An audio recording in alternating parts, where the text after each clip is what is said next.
MP board class 10 model paper all board important model paper front page second page. इसका solution भी देख लेते हैं। समीकरण निकाय a1x plus b1y plus c1 equal to 0 and a2x plus b2y plus c2 equal to 0 का एक अद्वितीय हल होगा। तो अद्वितीय हल कब होता है? जब दोनों रेखाएं प्रतिच्छेद करती है। बहुपद 2x square plus 3x square plus 4x के शून्यकों की अधिकतम संख्या होगी। यहाँ देखो त्रिघात समीकरण है, इसलिए शून्यकों की अधिकतम संख्या 3 होगी। ओके, अब ये जो अरिथमेटिक प्रोग्रेशन यहाँ पे दी हुई है अपने को 12, 7, 2 और -3, इसका सार्व अंतर अपने को यहाँ पे ज्ञात करना है। तो 7 माइनस 12 कर देंगे, मतलब कि -5 अपना आंसर आ जाएगा। कौन सा? बी का। उसके बाद समीकरण द्विघात समीकरण ax square plus bx plus c equal to 0 का विविक्तर का मान शून्य हो तो द्विघात समीकरण होगा। अगर इसके शून्य होंगे, देखिए अगर ऋणात्मक होता है तो कोई मूल होता ही नहीं है। बराबर होता है, इसका मतलब क्या है कि बराबर है, इसका मतलब है कि दो बराबर मूल है। और शून्य है तो इसका मतलब शून्य है इसका मतलब होगा दो बराबर मूल है, और बराबर है इसका मतलब होगा दो भिन्न वास्तविक मूल है। तो इसका आंसर आ जाएगा दो बराबर मूल होंगे। कुछ इस प्रकार से इसको लिखा जाता है, ठीक है।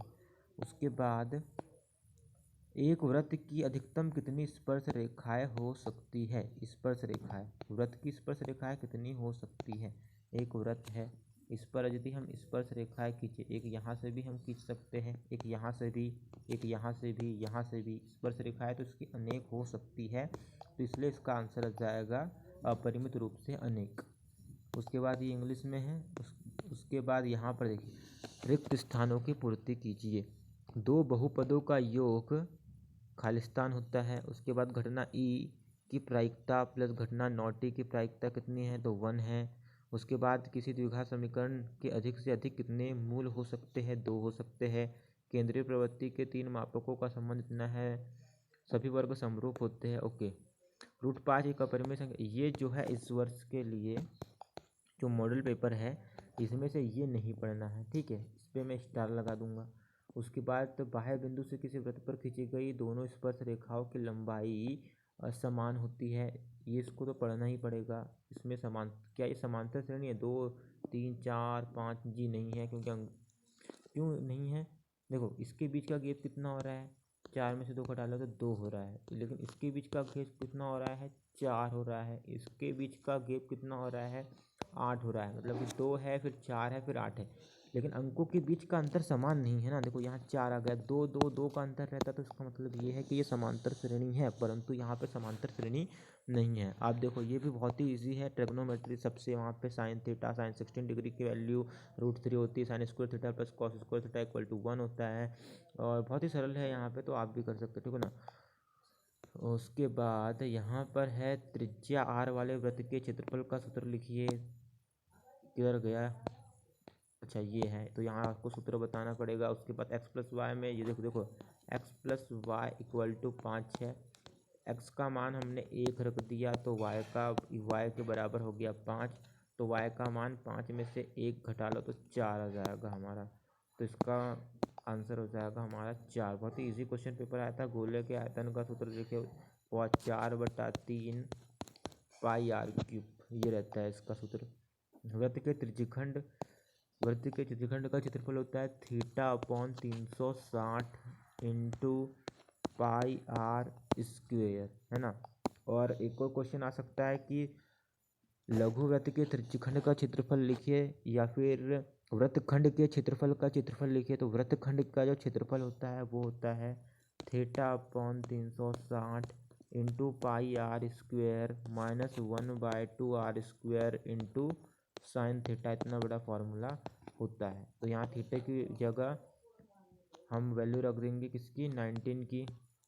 तो साइन 19 डिग्री पर जो होता है उसका मान आराम से निकाल सकते हैं, और इस फॉर्मूला में बस पुटिंग वैल्यू करनी है और आंसर आ जाएगा 5 मिनट में। 140 को अभाज्य गुणनखंड के रूप में व्यक्त कीजिए। तो 140 है, इसको यहाँ पे इस प्रकार से लिख देंगे। तो ये हो जाएगा 2 7 14, 0 पे कट गया, 2 3 6, 2 5 10 ऐसे करके कर देंगे। फिर 5 7 35 और 7 एकम 7, तो 2 इंटू 3 इंटू 5 इंटू 7 करेंगे तो आंसर आ जाएगा। अब इसमें शून्यकों की संख्या पूछी गई है, तो देखो ग्राफ एक्स को एक भी अक्ष पर प्रतिच्छेद यहाँ पे नहीं कर रहा है। मान लो अगर प्रतिच्छेद करता तो 1 2 3 यहाँ पे हम बता सकते थे।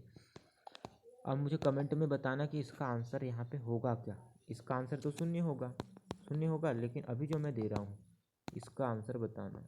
ये और ये 1 2 बिंदुओं को गिनने को, ठीक है। इसका आंसर बताना कमेंट। 2 3 और 4 1 के बीच की दूरी बात करनी, इसको x1 y1 x2 y2 बन लो, आ जाएंगे आंसर। देख लो पूरे क्वेश्चन है यहाँ पे। ये तो बहुत ही इजी क्वेश्चन है, बहुत ही ज़्यादा इजी क्वेश्चन है।